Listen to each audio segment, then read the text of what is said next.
All right, so there was a big story from Baxter Holmes, ESPN, detailing some of the strife inside the Laker organization.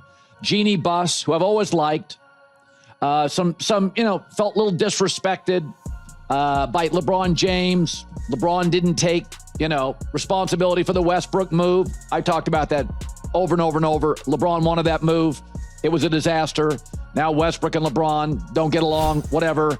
But I read the story. I'd heard about half of these rumors, maybe 75% of these rumors. Baxter Holmes has a history of getting stuff right. Jeanie Buss is now saying, this stuff is, it's putting LeBron in a bad space. Listen, here's the good news. It's time to move off LeBron at some point in the next calendar year. And LeBron's never been loyal to teams. This is not a Derek Jeter situation. This is not Magic or Kobe. Man, if you're a Lakers fan watching this Jeanie Buss LeBron James situation unfold, it feels like the organization is trying to rewrite history in real time. And it's nasty, because the reports aren't about basketball anymore. They're about resentment. They're about ego. They're about a franchise that allegedly got tired of sharing the spotlight with the same superstar who dragged them back into relevance. And whether you love LeBron or you're sick of him, you can't ignore how ugly the message looks from the top. We used you, and now we're tired of you. That's what this reeks like. When you look at Jeanie Buss, and this is her statement, she says it's really not right, given all the great things LeBron has done for the Lakers, that he has to be pulled into a family drama. To say that it wasn't appreciated is just not true and completely unfair to him. I appreciate that statement from Jeanie Buss, because that needed to be said. The Los Angeles Lakers were pretty freaking irrelevant until LeBron James arrived. LeBron James arrived in Los Angeles in 2018 and absolutely positively returned them to relevancy. Listen, I'm not challenging anything that Baxter Holmes wrote, but the fact is that it's entirely plausible that Jeanie Buss may have felt that LeBron James should have been more appreciative. It is the Lakers after all, and that brand means something. It wasn't like he was playing for the Clippers now. It wasn't like he was playing for the Clippers. Okay, Lakers a different brand. We have to understand that. But he still came there, and he delivered. And everybody wants to sit up there and minimize that championship in the bubble. You can't. Lakers had a lot of adversity. Couldn't get right until LeBron James arrived. And it was because his arrival occurred that Anthony Davis's arrival had occurred. It was because of that the Lakers had a dynamic duo that you could put supplementary parts around and ultimately capture an NBA championship.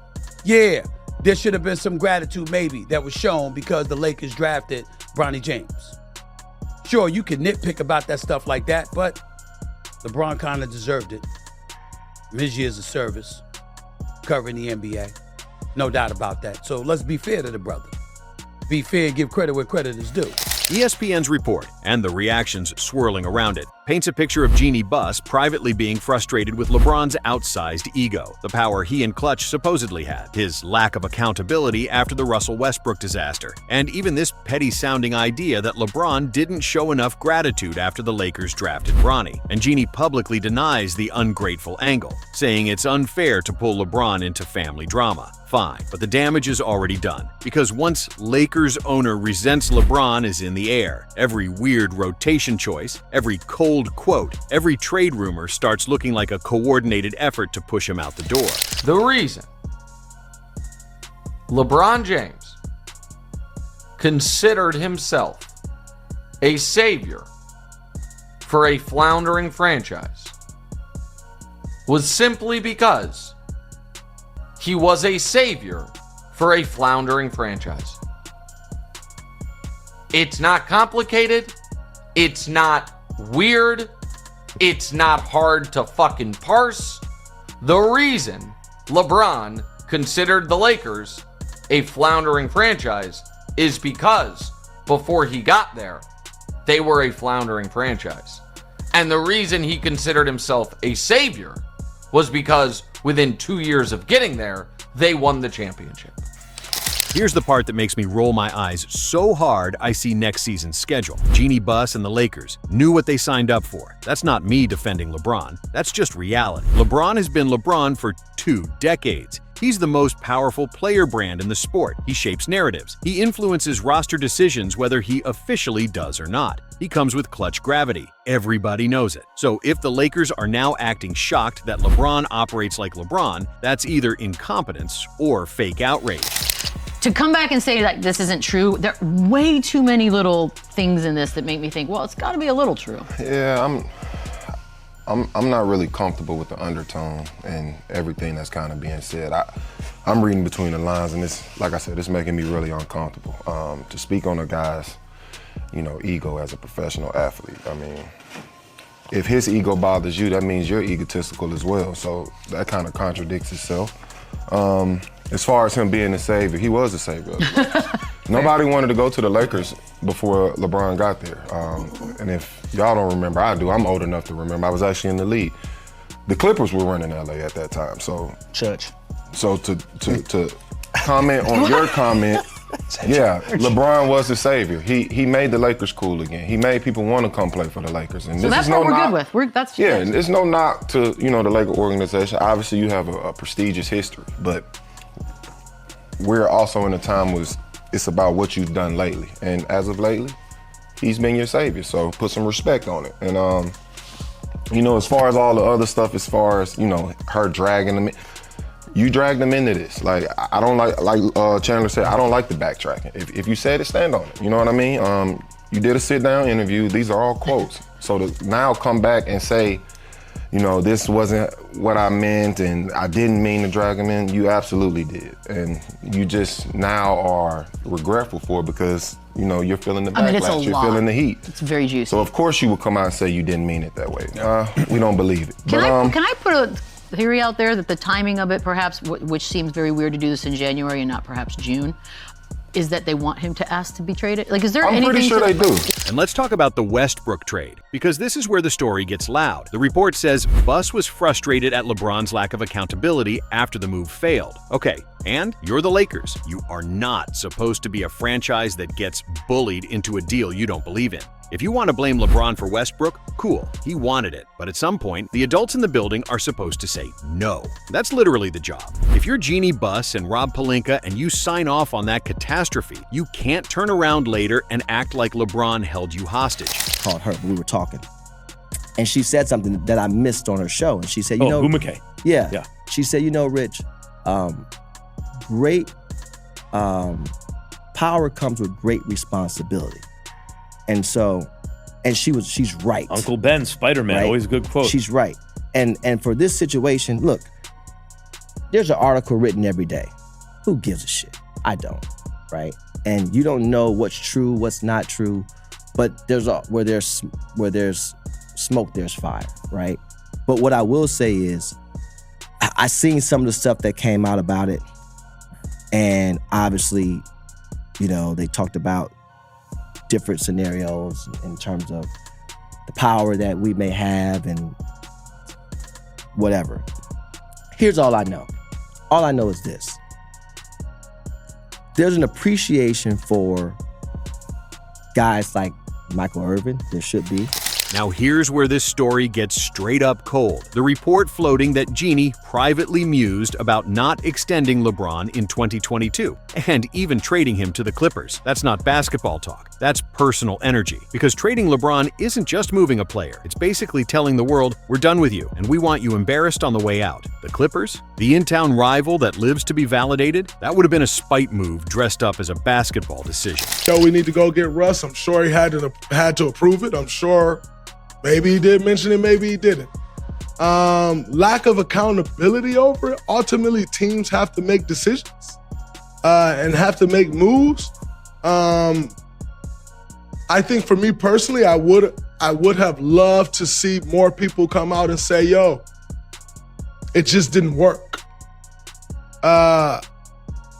Whether that's LeBron, whether that's the Lakers front office, whether that's whoever.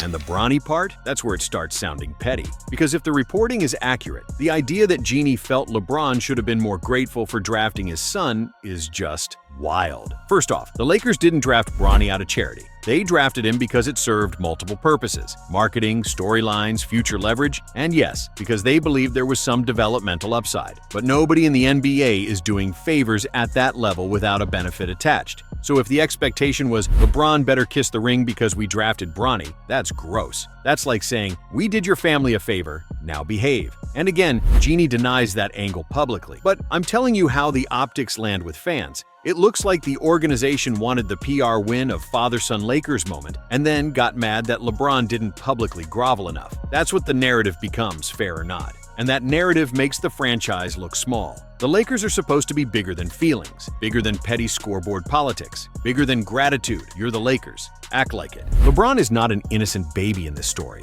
The man absolutely controls narratives, and he's been known to apply pressure without technically saying, do this. He'll make a quote, Clutch will make a statement, leaks will happen, and suddenly the front office is operating in a storm. That's real, but that's also the deal you made. You can't sign the most politically powerful player in basketball history and then act surprised that you're dealing with politics. And it's not like LeBron hasn't given the Lakers everything physically. Dude is 41, still putting up production that would be career years for normal players. He brought you a ring. He broke the all-time scoring record in your uniform. He made LA the center of the NBA again. So even if he's exhausting behind the scenes, your job as an owner isn't to get emotional and resentful. Your job is to make the franchise stable enough that one player can't shake it. What makes this feel like a we don't like LeBron anymore situation is the timing and the direction of the franchise. The Luka era is here. The Lakers are clearly shifting the hierarchy. That's fine. That's smart long term. Luka is 26. LeBron is 41. But the shift doesn't have to come with disrespect. It doesn't have to come with these stories dripping with tension, whispers about ego, resentment, and we might have traded him. That's why people are reacting so strongly, because it sounds like the Lakers don't want to simply transition. They want to distance themselves. And I'm going to say the quiet part out loud. If you're Jeanie Buss, and you truly felt resentment toward LeBron's outsized ego, you should have handled it like a boss years ago. Either set boundaries and build an organization that doesn't bend to pressure, or don't sign him in the first place. But this half-in, half-out energy is what creates toxicity. Because LeBron's camp is always going to protect LeBron. Clutch is always going to posture. And the Lakers, if they're leaking frustration, are basically inviting war. That's how you end up with non-stop drama, trade rumors, sources say, weird bench vibes, players caught in the middle, fans turning on each other. The Lakers are supposed to be the standard. This looks like a family business that got tired of the employee who became more famous than the owners. So yeah, if you're asking me for the Hardwood Talk version, this whole thing smells like the Lakers front office, and Jeanie Buss specifically, allegedly got tired of sharing oxygen with LeBron James, and now they want him out without saying it with their chest. They want the Luka future, but they also want the public to blame LeBron for the messy years in between. And whether those reports are 100% true or exaggerated through sources, the vibe is already loud. The relationship is fractured. The respect looks conditional. And if LeBron decides to walk this summer, don't be shocked if he goes somewhere else and suddenly the leaks stop. Because the Lakers will finally get what they seem to want, their franchise back, minus the man who kept it relevant when it was fading.